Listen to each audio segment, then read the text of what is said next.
എല്ലാ സഹോദരങ്ങൾക്കും നമ്മുടെ യൂട്യൂബ് ചാനലിലേക്ക് സ്വാഗതം. അപ്പോൾ എന്താണെന്ന് വെച്ചാൽ സമാധിയുമായിട്ടുള്ള വിഷയങ്ങൾ ഇങ്ങനെ കത്തിപ്പടർന്ന് കയറിക്കൊണ്ടിരിക്കുകയാണ്. അപ്പോൾ കമൻറ്റ് ബോക്സിൽ വന്നിട്ട് പലരും എന്നോട് സമാധിയെക്കുറിച്ച് പറഞ്ഞു കൊടുക്കാനായിട്ട് പറഞ്ഞിട്ടുണ്ടായിരുന്നു. അപ്പോൾ പറഞ്ഞു കൊടുക്കുന്നില്ല, ശരിക്കും കാണിച്ച് തന്നെ കൊടുക്കാം. എങ്ങനെയാണ് സമാധി ഒരാളെ അടക്കുന്നത് എന്നുള്ള കാര്യം. ഈ സമാധി ആവുന്നതിനെക്കുറിച്ച് പറയാനാണെങ്കിൽ പലതരത്തിലുള്ള കാര്യങ്ങളാണ് പറയാനുള്ളത്. ഈ സമാധി ആവുന്ന വ്യക്തിക്ക് അല്ലെങ്കിൽ സന്യാസ ജീവിതം നയിക്കുന്ന ആളിന് അറിയാൻ സാധിക്കും, നേരത്തെ കൂട്ടി അറിയാൻ സാധിക്കും എങ്ങനെയാണ് എത്ര ദിവസത്തിനാമച്ച് ഞാൻ സമാധി ആവണം അല്ലെങ്കിൽ ആവും എന്നുള്ള ആ ഒരു ബോധം അവർക്ക് ഉണ്ടാവുന്നതായിരിക്കും. അപ്പോൾ അവർ ഏകനെ കൂട്ടി പറയും, ഞാൻ ഇന്ന ദിവസം സമാധി ആവും എന്നുള്ള കാര്യമൊക്കെ പറയും. സമാധി ആവുന്ന സമയത്ത് ഇതുപോലെ പത്മാസനത്തിൽ ഇരുന്ന് സമാധി ആവുന്നവരും ഉണ്ട്, അല്ലാതെ തന്നെ നിദ്രയിൽ തന്നെ സമാധി പോകുന്നവരുണ്ട് എന്നാണ് പറയപ്പെടുന്നത്. ഞാൻ ഇതുവരെയും നേരിട്ട് ഒരാളുടെ കൂടി സമാധി കണ്ടിട്ടില്ല. എന്നാലും ഞാൻ ഞാൻ മനസ്സിലാക്കിയിരിക്കുന്ന ആ ഒരു അറിവുകളാണ്. പിന്നീട് ഇതുപോലെ ഋഷിവര്യന്മാരൊക്കെ അതുപോലെ തന്നെ നമ്മുടെ സന്യാസ ജീവിതം നയിക്കുന്ന ആൾക്കാരൊക്കെ അവർ സമാധി ആയിക്കഴിഞ്ഞാൽ, അവർ മരണപ്പെട്ട് കഴിഞ്ഞാൽ അതിന് സമാധി എന്നാണ് പറയുന്നത്. അവരെ ഈ പറയുന്നത് പോലെ ശരീരമൊക്കെ സെറ്റ് ആവുന്നതിന് മുമ്പ് ചിലർ ഇതുപോലെ ചമ്രം പടിഞ്ഞിരുന്ന് ആ ഒരു പൊസിഷനിൽ ഇരുന്ന് തന്നെ സമാധി ആവാറുണ്ട്. ചില സ്വാമിമാർ, അത് എനിക്ക് തോന്നുന്നു ഗംഗാ നദി ഭാഗത്തൊക്കെ ജീവിക്കുന്ന, അതും അവരൊക്കെ എന്ന് പറഞ്ഞാൽ പക്കാ സ്വാമിമാരാണ്. അവർ ചെയ്യുന്നൊരു കാര്യം എന്ന് വെച്ചാൽ, അവർക്ക് സമാധി ആവണം എന്ന് തോന്നുന്ന സമയത്ത്, അവരുടെ ജീവിതം മതിയായി, ഇനി ദേഹത്തിൽ നിന്നും ദേഹിയെ വിട്ടുമാറ്റണം എന്ന് തോന്നുന്ന ഒരു സമയത്ത് അവർ നേരെ ഗംഗാ തീരത്തിലേക്ക് ഇറങ്ങും. അവരുടേതായിട്ടുള്ള മന്ത്രങ്ങളും കാര്യങ്ങളൊക്കെ കൊണ്ട് ഇറങ്ങും. നേരെ പോയിട്ട് ആ ശ്വാസം മുട്ടുന്നത്രയും, അതായത് ജലം ഇത്രയും വരുന്ന രീതിയിൽ ഇറങ്ങി നിന്നിട്ട് ശ്വാസം മുട്ടിച്ച് അവരവരുടെ ജീവൻ പുറത്തേക്ക് കളയുന്നത് ആയിട്ട് കണ്ടിട്ടുണ്ട്. അതുപോലെ ഈ പറയുന്നത് പോലെ നമ്മൾ പരിഹസിക്കുന്ന പോലൊന്നുമല്ല. ഇത്തരത്തിലുള്ള ഋഷിമാർക്കൊക്കെ ഒരുപാട്, ഇപ്പോൾ ഞാൻ ഈ പറയുന്നത് നമ്മുടെ ഗോപൻ സ്വാമിയെ കുറിച്ചിട്ടല്ല, ഈ സന്യാസിമാർക്കൊക്കെ ഒരുപാട് സിദ്ധികളും കാര്യങ്ങളും ഒക്കെയുള്ള സന്യാസിമാരുണ്ട്. ഇരിക്കുന്ന ഇരിപ്പിടത്തിൽ നിന്നും അവരുടെ ധ്യാനത്തിൻ്റെ ആ ഒരു പോസിറ്റീവിൻ്റെ ഊർജം കൊണ്ട് അവർ ഉയർന്നു വരുന്ന രീതിയിലുള്ള, അത് കൂടുതലും അഘോരികളാണ്. അങ്ങനെയൊക്കെ അഘോരികളെ കുറിച്ചിട്ട് നിങ്ങൾക്കറിയാൻ താല്പര്യം ഉണ്ടെങ്കിൽ കമൻറ്റ് ചെയ്താൽ മതി, ഞാൻ വീഡിയോ തന്നെ ചെയ്തേക്കാം. ഇപ്പോൾ നമുക്ക് ഈ ഒരു സമാധിയെക്കുറിച്ചാണ് പറയാനുള്ളത്. അപ്പോൾ ഞാൻ 3 വർഷം മുമ്പ് നടന്ന ഒരു സമാധിയുടെ വീഡിയോ നിങ്ങളെ ഞാൻ കാണിച്ചു തരാം. നമ്മൾ പറയുന്നതിനേക്കാളും നല്ലതാണ് അത് കാണിക്കുമ്പോഴായിരിക്കും കൂടുതലായിട്ട് മനസ്സിലാവുന്നത്. അതെന്ന് പറഞ്ഞാൽ പ്രകാശാനന്ദ സ്വാമിയുടെ സമാധിയാണ് ഞാനിവിടെ കാണിക്കാനായിട്ട് ഉദ്ദേശിക്കുന്നത്. സമാധി എന്ന് പറയുന്ന ചടങ്ങെന്ന് വെച്ചാൽ ഒരു വ്യക്തി സമാധിയായി കഴിയുമ്പോഴത്തേക്ക് അറിയിക്കേണ്ടവരെ മുഴുവനും അറിയിക്കും. ശിഷ്യന്മാരെ ആയാലും ഗുരുക്കന്മാരെ ആയാലും അതുപോലെ തന്നെ സമൂഹത്തിൽ നാട്ടുകാരെ, വീട്ടുകാരെ, ബന്ധുക്കളെ, സംഘടനകളെ, അങ്ങനെ എല്ലാവരെയും അറിയിച്ചതിന് ശേഷം അവസാനമായിട്ട് ഈ സമാധി ആവാൻ പോകുന്ന ആ ഒരു ശരീരത്തിനെ ഒരു നോക്ക് കാണിക്കാൻ വേണ്ടിയിട്ടാണ് എല്ലാവരെയും അറിയിക്കുന്നത്. എല്ലാവരുടെയും സാന്നിധ്യം അവിടെ ഉണ്ടായിരിക്കും. എന്നിട്ട് ഒരുപാട് പ്രാർത്ഥനകളും കാര്യങ്ങളും ഒക്കെ കഴിഞ്ഞതിന് ശേഷം സമാധി ഇരുത്തുന്ന മണ്ഡപത്തിലേക്ക്, സമാധി ഇരിക്കുന്ന ആ ഒരു കുഴിയുണ്ടല്ലോ, അങ്ങോട്ടേക്ക് കൊണ്ടുവരുന്നു. ആ ഒരു കുഴിക്കകത്ത് ഒരുപാട് സുഗന്ധദ്രവ്യങ്ങളൊക്കെ ഇട്ട് കൊടുക്കുന്നു. അതിനുശേഷം ഈ പറയുന്ന ആളിനെ അതിലേക്ക് ഇരുത്തി അദ്ദേഹത്തിൻ്റെ ഹൃദയഭാഗത്തിന് ഒപ്പം ഭസ്മവും അതുപോലെ കുന്തിരിക്കം, ഭസ്മം, കർപ്പൂരം, മറ്റ് സുഗന്ധ വ്യഞ്ജനങ്ങളെല്ലാം ഇട്ടിട്ട് അദ്ദേഹത്തെ അവിടെ മറവ് ചെയ്യുന്ന ആ ഒരു രീതിയാണ് സമാധി ഇരുത്തുന്ന ആ ഒരു രീതി. അപ്പോൾ എന്തായാലും ഒരു സമാധി ഇരുത്തുന്നതിൻ്റെ വീഡിയോ തന്നെ ഞാൻ നിങ്ങൾക്ക് കാട്ടിത്തരാം. അപ്പോൾ എല്ലാവരും സമാധിയുടെ വീഡിയോ കണ്ടുകൊണ്ടിരിക്കുക കേട്ടോ.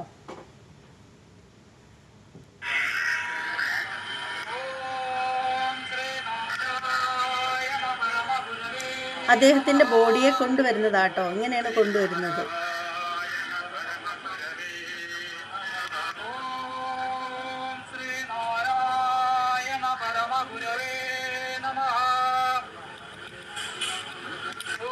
അവിടെ കൊണ്ടുവന്ന് വച്ചു.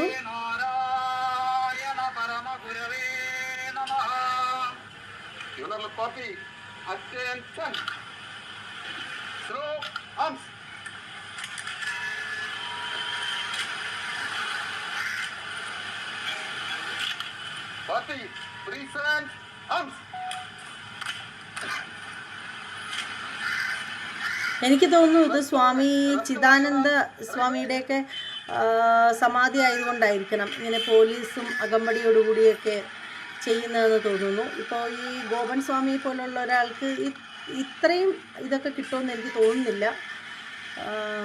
ഇത് തന്നെയാണെങ്കിൽ നമുക്ക് കാണാം.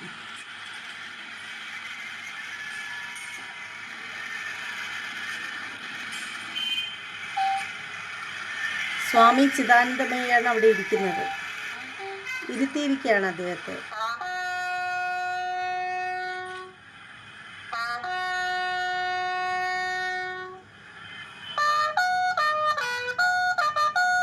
മ്യൂസിക് കേട്ടപ്പം ബഹുമാനം തോന്നുന്നു.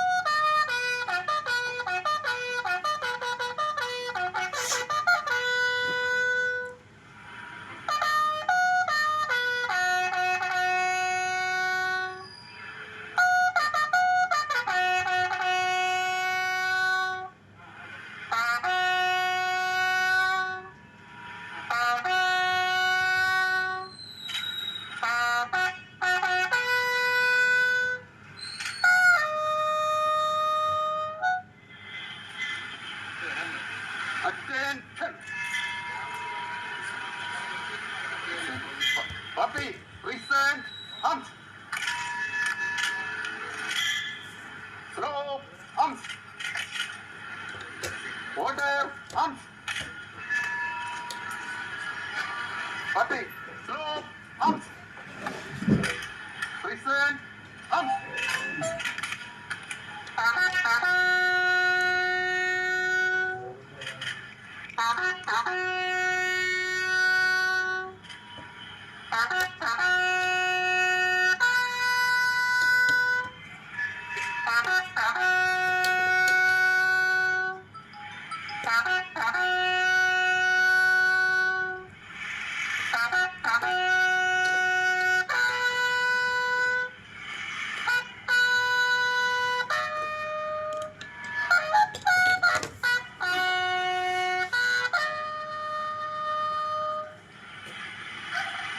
Slow, hunt.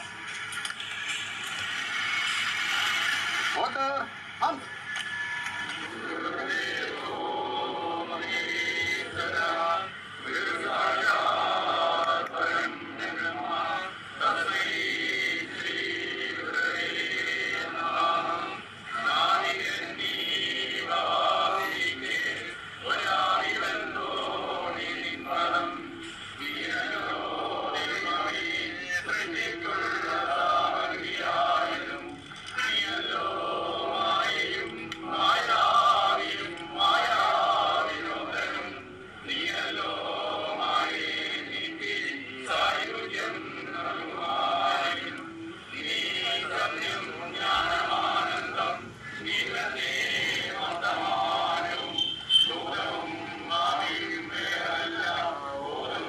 ഇദ്ദേഹമാണ്.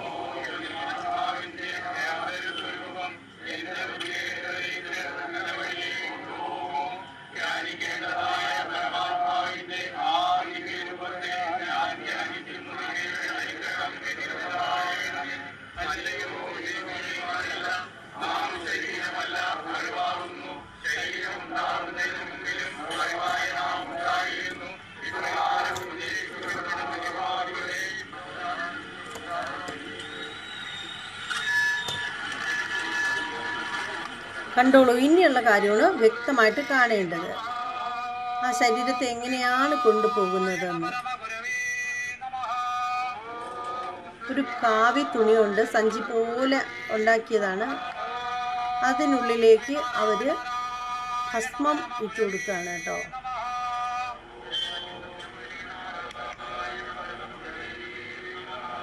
എന്നിട്ട് അതിനുള്ളിലേക്ക് നമ്മുടെ ബഹുമാനപ്പെട്ട സ്വാമി അതിനുള്ളിലേക്ക് ആക്കിയിരിക്കുകയാണ്. കണ്ടില്ലേ, ഈ സഞ്ചിക്കകത്താണ് സ്വാമി ഉള്ളത്. ഇരിക്കുന്ന രീതിയിലാണ് വട്ടക്കാലിട്ട്, അതായത് ചമ്രം പടിഞ്ഞിരിക്കുന്ന രീതിയിലാണ് കുഴിയിലേക്ക് മെല്ലെ കൊണ്ടുപോയി ഇരുത്തുകയാണ്.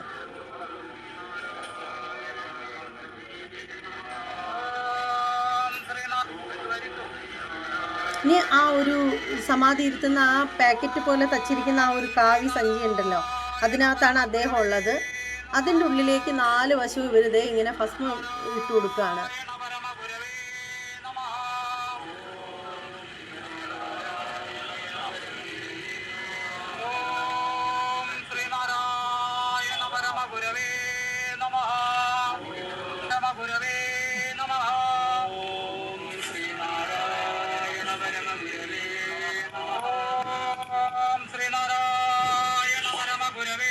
ഇപ്പം എനിക്ക് തോന്നുന്നു ആ ഒരു സഞ്ചി പോലെ ഇരിക്കുന്നതിൻ്റെ മണ്ടഭാഗം ഇങ്ങനെ പിടിച്ചു വെച്ചിട്ടുണ്ടല്ലോ, അതിൻ്റെ താഴെ ഭാഗമായിട്ട് ചുറ്റും എനിക്ക് തോന്നുന്നു മണലാണ് ഇട്ട് കൊടുക്കുന്നതെന്ന് തോന്നുന്നു.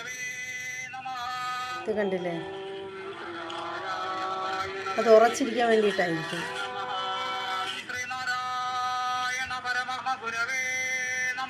അതിൻ്റെ ഉള്ളിലാണ് ഈ ഭസ്മം ഇട്ട് കൊടുക്കുന്നത്.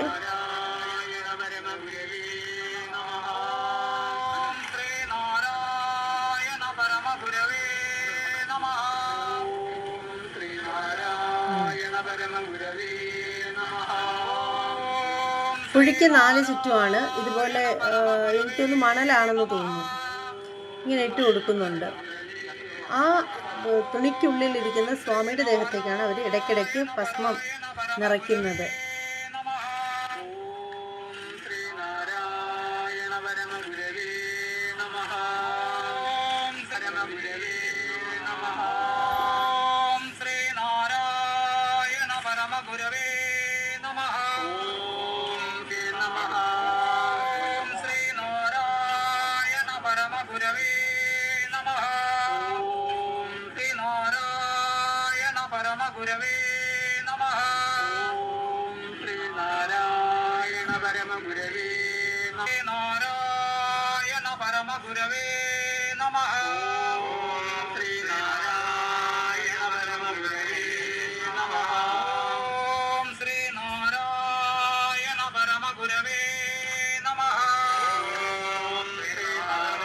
കണ്ടില്ലേ സമാധി നിറയ്ക്കുന്നത് എങ്ങനെയാണെന്ന്.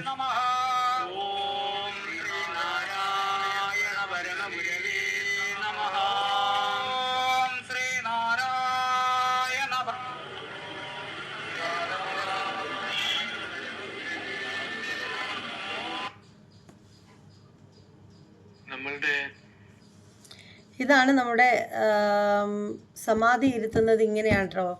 ഇങ്ങനെ ഇരുത്തേണ്ടതിനാണ് നമ്മുടെ സഹോദരങ്ങൾ എളുപ്പവിദ്യയിൽ ആരും കാണാതെയൊക്കെ തന്നെ സമാധിയാക്കി.